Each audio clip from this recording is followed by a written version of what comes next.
आपने भी कई बार अपने गार्डन में ये चेंजेस देखे होंगे कि जब भी आप कोई एक सीड वहां पर सो करते हो, उस सीड से क्या बन जाता है, बेबी प्लांट बनता है। वो बेबी प्लांट फिर मैच्योर हो जाता है। तो क्या आपने कभी सेकंड फैमिली, यहाँ पर हमें कैट पेरेंट्स दिख रहे हैं और उनके जो यंग वन है वो किटन है, and they also look like them only. मतलब कैट के जो यंग वंस है वो ह्यूमन के यंग वन जैसा तो नहीं दिख रहा ना। ओके, इसीलिए हमने बोला दे कुछ ऐसे फ्लावर्स या प्लांट्स होते हैं जिनके अंदर दोनों तरीके के गैमीट्स बन सकते हैं, और ऐसे पर्टिकुलर ऑर्गेनिजम्स को हम क्या बोलते हैं, एज द बाइसेक्सुअल। यहाँ पर हमारे पास में फ्लावर जो गिवन है, very very common one that we all are aware of, it is the hibiscus flower. Okay, so hibiscus के अंदर क्या होता है,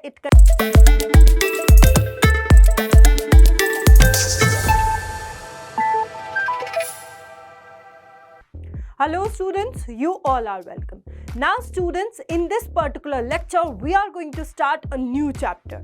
Now let's just understand a thing by looking at the background over here. यहाँ हम क्या देख सकते हैं, हम देख सकते हैं एक फार्मर यहाँ पर हमें डिपिक्टेड है इस पर्टिकुलर विजुअल के अंदर, और वो कहाँ पर है, वो अपने फार्म एरिया में है। ओके, और यहाँ पर हम देख सकते हैं कि ऑलरेडी कुछ क्रॉप्स ग्रो कर चुकी है। आपने भी कई बार अपने गार्डन में ये चेंजेस देखे होंगे कि जब भी आप कोई एक सीड वहां पर सो करते हो, उस सीड से क्या बन जाता है, बेबी प्लांट बनता है। वो बेबी प्लांट फिर मैच्योर हो जाता है। तो क्या आपने कभी ये सोचा है वो सीड कहाँ से आया, और क्या आपने ये कभी सोचा है कि क्या सभी प्लांट्स उन सीड के थ्रू ग्रो करते हैं या कोई और मेथड भी है उनको ग्रो करने का। So well students, in this particular chapter we are going to conclude about the same. So let's get started. यहाँ पर हमारा क्वेश्चन है, have you ever thought how new plants are formed. Okay, so हम यहाँ देखते हैं इस farmer ने फर्दर क्या किया, इन्होंने वापस से जाकर वहां पर एक सीड पर्टिकुलरली यहाँ सो कर दिया है। ओके, सो इस सीड को क्या क्या चाहिए ग्रो करने के लिए, इसको न्यूट्रिएंट्स चाहिए जो कि इसको सॉइल से मिलेंगे, उसके अलावा इसको क्या चाहिए होगा, उसके अलावा इसको वाटर चाहिए होगा जो कि यहाँ नेचुरली रेनफॉल से मिल रहा है। ओके, अब ये धीरे धीरे करके क्या करेगा, ग्रो करेगा to form the baby plant first. Okay, और फिर ये फर्दर मेच्योर होके into the mature one exist करने वाला है इसी पर्टिकुलर फील्ड में। So with that students, we are going to learn about in this particular lecture about the chapter that is going to be the particular reproduction in plants. Okay, हम ये समझेंगे कि plants कैसे reproduce करते हैं। जैसे कि हमने हमारी lower classes में पढ़ा था कि जितने भी living organisms हैं उनके लिए कुछ basic processes बहुत ज़रूरी होते हैं अपनी life को sustain करने के लिए। जैसे कि अगर हम बात करें nutrition की, excretion की, उसके अलावा transportation की, ये सभी processes किसी भी लिविंग ऑर्गेनिज्म को अपनी लाइफ सस्टेन करने के लिए जरूरी है। तो क्या रिप्रोडक्शन भी लिविंग ऑर्गेनिज्म के कंटेक्स्ट से जरूरी प्रोसेस है? वेल स्टूडेंट्स, अगर हम बात करें एक इंडिविजुअल की, तो एक इंडिविजुअल के लिए रिप्रोडक्शन एक नेसेसरी प्रोसेस नहीं है, बट अगर उसकी स्पीशीज को एज इट इज कंटिन्यू करना है on this very earth, so this reproduction is very necessity for them. Okay, so हम पहले डिफाइन कर लेते हैं रिप्रोडक्शन एग्जैक्टली होता क्या है। So let's move ahead and define the particular phenomenon of reproduction, जिसको हम बोलेंगे it is simply the process of producing the young ones from their parents. Okay students, उसी को हम क्या बोलते हैं, as the process of reproduction बोलते हैं। मतलब जो नए यंग वंस बनते हैं they are somewhat look alike to their parents. Okay students, अब यहाँ पर हम एग्जाम्पल के तौर पे ले लेते हैं, जैसे कि यहाँ पर हमारे पास में है ह्यूमन पेरेंट्स। ओके, और उन ह्यूमन पेरेंट्स के दो यंग वन हैं, so they are also looking like the humans only. Okay students, जबकि अगर हम यहाँ पर देखें सेकेंड फैमिली, सो यहाँ पर हमें कैट पेरेंट्स दिख रहे हैं और उनके जो यंग वन है वो किटन है, and they also look like them only.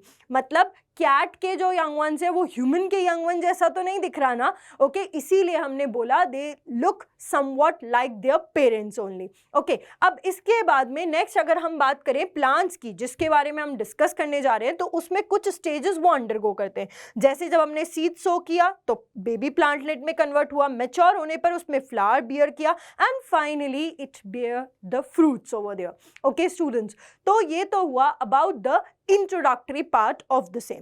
Now Next students, what we are going to learn about, it is going to be the particular, that is the modes of reproduction. Okay, modes of reproduction को हम दो parts में classify कर सकते हैं as the sexual and the asexual mode. Sexual mode of reproduction वो होगा जहां पर दो पेरेंट्स का इन्वॉल्वमेंट होगा, जबकि एसेक्सुअल मोड ऑफ रिप्रोडक्शन के अंदर there is the requirement of only a single individual. अब ये कैसे पॉसिबल है, उसी को समझने के लिए हम यहाँ पर इनके डिफरेंसेस को डिस्कस करेंगे ताकि हमें और क्लियर हो जाए एग्जैक्टली सेक्सुअल और asexual mode of reproduction में difference क्या है. So let's get started over here. अगर हम बात करें sexual reproduction, it is going to be biparental, means ये involve करेगा दो individuals को in order to give rise to the new individual. जबकि जो asexual mode of reproduction होगा, it is going to be the uniparental one. Okay. Uniparental मतलब कि यहाँ पर एक सिंगल इंडिविजुअल से नए ऑर्गेनिजम्स फॉर्म हो जाएंगे. उसके बाद में नेक्स्ट डिफरेंस हम यहाँ पर देख लेते हैं, formation of gametes occur in the reproductive part. अब ये गैमीट्स क्या होते हैं? गैमीट्स स्पेशलाइज्ड रिप्रोडक्टिव सेल्स होते हैं जो कि फ्यूज होकर एक सिंगल सेल फॉर्म करते हैं, और वो सिंगल सेल क्या होगा इसी को हम हमारे अपकमिंग लेक्चर्स के अंदर डिस्कस करेंगे. यहाँ पर हम देखते हैं मेल गैमीट है और फीमेल गैमीट है. इन दोनों के स्ट्रक्चर में हमें बहुत डिफरेंस दिख रहा है. सो एग्जैक्टली क्या कोई इनका कुछ नेम है? यस, बिल्कुल है, but for that you have to see the upcoming lectures as well. Okay, next अगर हम बात करें एसेक्सुअल मोड ऑफ रिप्रोडक्शन की, सो इसमें क्या होगा?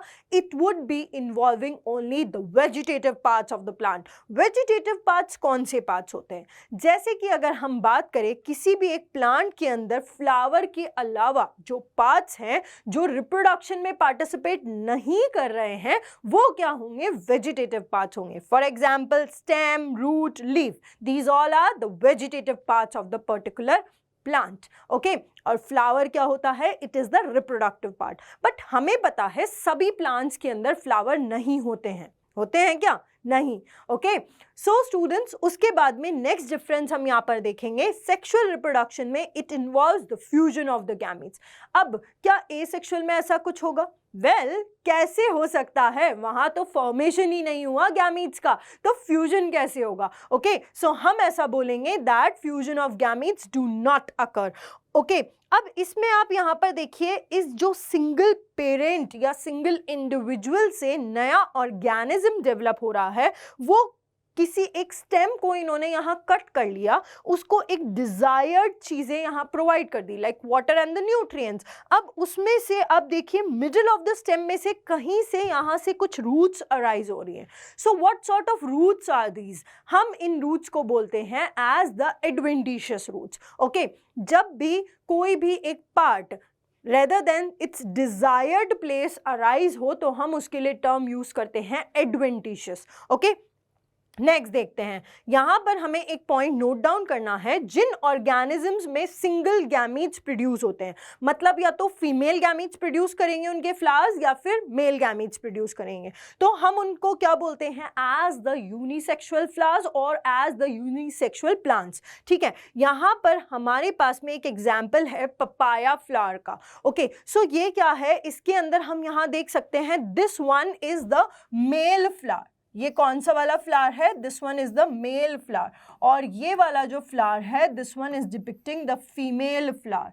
ठीक है, सो इस तरीके से ये हुए यूनिसेक्सुअल, मतलब इनमें या तो एक पर्टिकुलर फ्लावर में सिर्फ मेल हो सकता है या फिर फीमेल हो सकता है. ठीक है, उसके बाद में अगर हम बात करें, कुछ ऐसे फ्लावर्स या प्लांट्स होते हैं जिनके अंदर दोनों तरीके के गैमीट्स बन सकते हैं, और ऐसे पर्टिकुलर ऑर्गेनिजम्स को हम क्या बोलते हैं? As the bisexual. यहाँ पर हमारे पास में फ्लावर जो गिवन है, very very common one that we all are aware of, it is the hibiscus flower. Okay, so hibiscus के अंदर क्या होता है? It contains both the male reproductive part जो कि मेल गैमीट प्रोड्यूस करेगा और फीमेल रिप्रोडक्टिव पार्ट जहां पर फीमेल गैमीट प्रोड्यूस होगा. ठीक है, नेक्स्ट पॉइंट जो हमें यहाँ नोट करना है, it is going to be that new plant here in sexual reproduction it is produced from the seeds. अब आप ध्यान दीजिए, जो हमने इंट्रोडक्टरी पार्ट में वो जो वीडियो देखा था, वहां पर जैसे ही सीड सो करते एक नया प्लांट वहां पर डेवलप हो गया, तो वो कौन सा मोड फॉलो कर रहा था? Obviously sexual mode of reproduction. Okay, उसके बाद में अगर हम एसेक्सुअल की बात करें, so here the new plant it is produced from stem, root and leaf. अब ये क्या है? इट इज द अनियन, और अनियन के बारे में हमने हमारी लोअर क्लासेस में पढ़ा है that it is the modified stem. ठीक है, सो यहाँ पर इससे एक नया प्लांट जब बन जाएगा, it is going to undergo the process of asexual reproduction. Okay students, now let's move on to the next thing that we need to discuss, and it is going to be the questions. Now unisexual flowers are, हम इस line को कैसे complete करेंगे? unisexual flowers are the ones which contains either the male reproductive part or the female reproductive part. So let's conclude over here, the flower which contains either pistil or stamen. अब यहाँ पर ये जो pistil है ना, ये name given है to the female reproductive part, ठीक है, और जो स्टेमन टर्म है it is given to the male reproductive part. ठीक है, now let's move on to the next question that we see over here, why is the process of reproduction necessary? मैंने आपको शुरू में ही यही चीज क्लियर किया था कि किसी एक इंडिविजुअल के लिए रिप्रोडक्शन नेसेसरी नहीं है, बट उसकी स्पीशीज को कंटिन्यू करने के लिए वो बहुत ही नेसेसरी प्रोसेस होता है। ऐसा क्यों होता है? क्योंकि हमें पता है सभी का एक पर्टिकुलर लाइफ स्पैन है, मतलब एक टाइम के बाद सभी की डेथ हो जाएगी। ठीक है, सो डेथ के बाद में कोई एक नए इंडिविजुअल्स आने चाहिए जो कि उसी सेम स्पीशीज के हों, तभी तो वो स्पीशीज पर्टिकुलरली अर्थ पर एग्जिस्ट कर पाएंगी। सो इसी से हम आंसर कंक्लूड करते हैं that the process of reproduction is necessary for the continuation of a species and to increase the number of members of the species. ठीक है,